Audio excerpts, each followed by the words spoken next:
sin in your eyes? Yes, I've always believed, Pierce, the Scripture shows that it's a sin. But, you know, I'm not one of those that are out there to bash homosexuals and tell them that they're terrible people and all that. So, I suppose the obvious question is, we did that back in January. Has your position changed at all after that? Because it raised a lot of headlines, a lot of controversy. Since then, more states have endorsed same-sex marriage. It's becoming much less of a prohibitive kind of issue than it used to be. What's your view now? You know, Piers, it really never changes because mine's based out of the Scripture. That's what I believe, that the Scripture says, that homosexuality is a sin. So, you know, I believed it before and I still believe it now. Again, I would just reiterate what I said. I'm not mad at anybody. I don't dislike anybody, but, you know, respecting my faith and believing, you know, in what the Scripture says, that's the best way I can interpret it.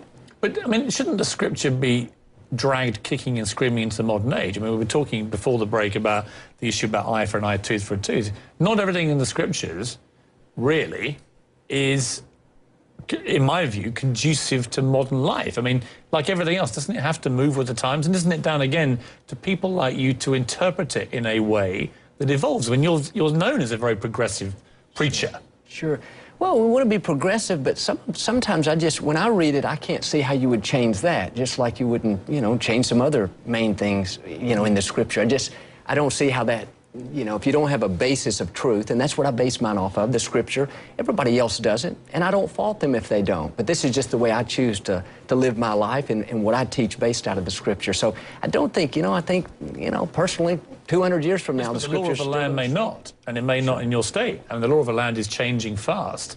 And, you know, your argument about executions was, well, it's the law of the land in somewhere like Texas. What if Texas eventually, and at the moment it's an unlikely place, I'd imagine, to bring this in, but it may change with enough pressure.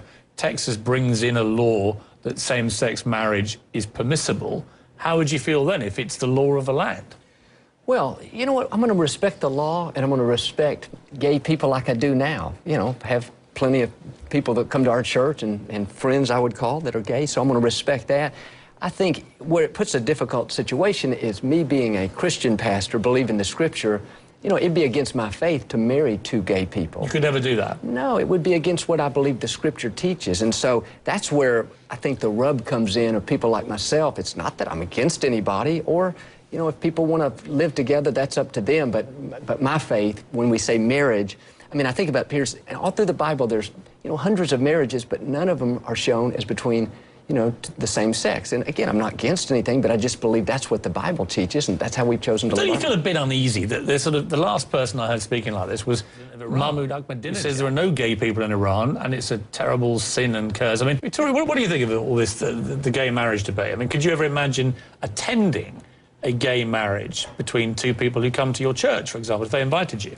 Well, I think if it was that easy, that we would have figured it out by now. But it's been overthrown. States go for it, and then they overthrow it. And so it's very difficult for people. But accepting an invitation is easy. So would you accept one or not? Would I accept one? Two gay people who attend your church invite you to their wedding. Sure, I would go. You would? Well, I don't, you know, if I had time, could you go? I would. If they were friends of mine, and I respect them, I would certainly go. You would watch two people you think are sinners committing the ultimate sin?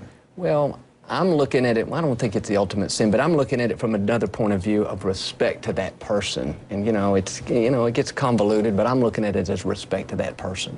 Could you, in your position, actually actively encourage people to go through a same-sex marriage? Could you be seen to do it? Could you be photographed at such an event? Well, I would not. Would that not cause you problems? Well, you know, it's such a hypothetical, and I'm talking about... Well, not really, because you said lots of gay people go to your church, so it might happen. Well, I haven't been to many weddings lately to begin with, but I'm talking about somebody that was, you know, dear to us. I'm not going to disrespect somebody that's dear to us and say, you know what, you're not good enough for us or something like that. That's the way I would see it. Now, I'm not going to just run off and go to attend, you know, certain marriages just to make a statement, because that's not who I am and that's not what I stand for. And again, I don't look down on those people.